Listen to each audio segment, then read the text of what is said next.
How much time do you spend looking for the right kick sample? You try 100 kicks and none of them are hitting right. You're not even going out with your friends because you're busy scrolling through the kick samples. Yo. No, sorry, I can't make it tonight. You're not answering calls from your mom. You're saying no to your girlfriend because guess what? You still haven't found the right kick sample.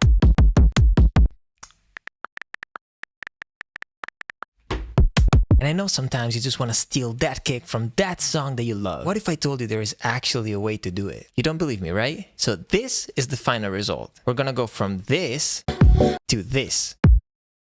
Impressive, right? So now you want to learn how to do it, huh? What's up, everybody? My name is Bad Habit, and today we're gonna see how to steal, yes, steal any kick from any song you know. Have you ever thought about how Vengeance and now all those Splice packs have millions of kicks? That's how they do it. This is the oldest trick. It's the one that everybody knows already. It was used back in the 90s to sample kicks from records. But in case you don't know it, well, sit down because once you see this, your brain is gonna... I'm gonna explain this in a way that's easy for everybody to understand. Even if it's the first time that you open a DAW, you just follow my steps and you can do it. Okay, so let's take this remix by Disclosure of Doja Cat Streets. It has a kick that I love. And now let's try to find the cleanest kick in the whole song. And by cleanest, I mean a kick that doesn't have too many elements on top of it. But don't worry, it's still gonna work even if you have some chords, percussion, or maybe hi-hats on top of the kick. It's still gonna work. Okay, so I found this one. It's pretty good. So if you listen carefully on this kick, there is a bass and also a breath. But we can work with this. So I'm gonna create a new track and I'm gonna put this kick right here. I'm gonna mute the original track, I don't need it. So what we wanna do now is put an EQ on this one, and I'm gonna use the FabFilter Pro Q3 because it has excellent controls over bends, frequencies, all of that. Okay, so the concept is taking this kick and divide the spectrum of frequencies into three main ranges: low end, mid range, and high end. So we're gonna call this track low end. What we wanna do on this one is filter everything but the low end. So I'm gonna choose a low pass and I'm gonna choose 30 dBs per octave to make sure that we have a good cut of the frequencies. And now I'll keep cutting the frequencies up to probably somewhere around 95, 100. Okay, so this is pretty good. This is the sweet spot for the low end. So we cut everything up to 99 and now we cannot hear anymore that breath sound that I had. If in your case, maybe you had hi-hats, percussion on top of the kick, this way they're gonna be cut out. And now we have this. And this is our finished kick. That's how you sample. Come on, I'm kidding. You thought we were done? So this is good. Let's move on to step number 2. So at this point, we duplicate the track. We rename this mid-range. So this one is gonna be our mid-range. So what you wanna do here is take this little dot and flip this to a high-pass filter. And this range is gonna be going from 100, actually 99, to probably somewhere around 2K, 3K, 4K. You're gonna have to play with this a little bit. I like to play with this one till I hear that the only thing that I'm cutting is the top of the kick. Like now, if you listen, what we're cutting is this, which is exactly the top of the kick. But this is not always gonna be the same. You're gonna have to experiment a little bit because every kick is different and it also depends on what you have on top of it. But try to cut at a point where the only thing that you leave out is the top of the kick. Now we duplicate this one last time and we're gonna call this, you can guess, high end, exactly. And surprise, surprise, we're gonna have to change this and make it another high pass filter. So this way, what's left on this layer is actually only that top that we isolated before, right? This one.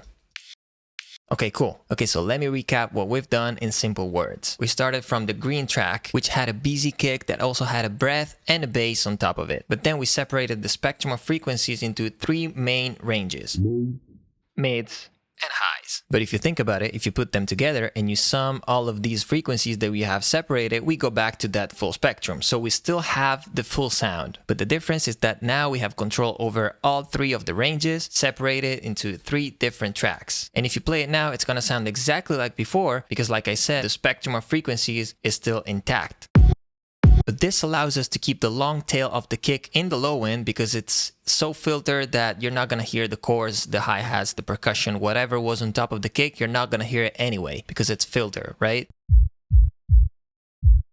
So at this point, next step, you freeze them all, you bounce them to audio.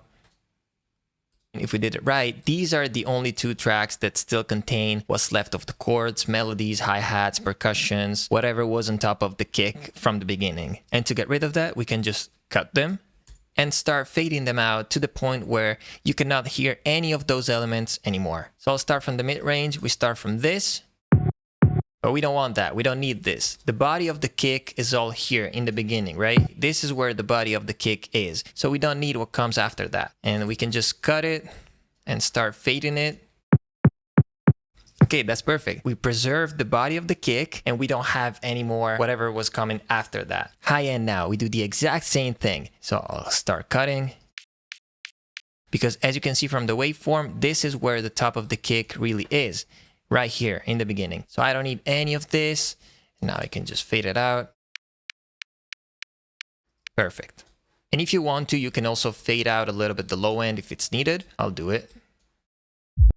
Okay, so now let's hear the 3 ranges one by one. This is the low end that we have now. And this is the bottom of our kick. There is a little bit of note in there, but it's fine because every kick has a note. And this is our mid-range, which sounds perfect to me because it's exactly that body that the kick needs to like. And this is the top of our kick.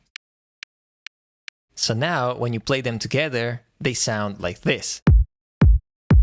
Amazing, right? The first time you see it, this is mind-blowing, I know. And if it's needed, you can always adjust a few things with the EQ. For example, in my mid-range, I still hear a little bit of a whistle probably coming from one of the chords that was playing, and it's this one right here. But no problem, I can just reduce this a little bit like that, and it's gone. Okay, I'm happy with that. So now I can just bounce it to a single track, and I'm gonna do it like this. I don't need this anymore, but I'll keep it just in case I want to do some changes later. Oh my god, this kick is incredible. So now that's our finished kick, sampled directly from a song by Disclosure, and it sounds just incredible. Listen to this.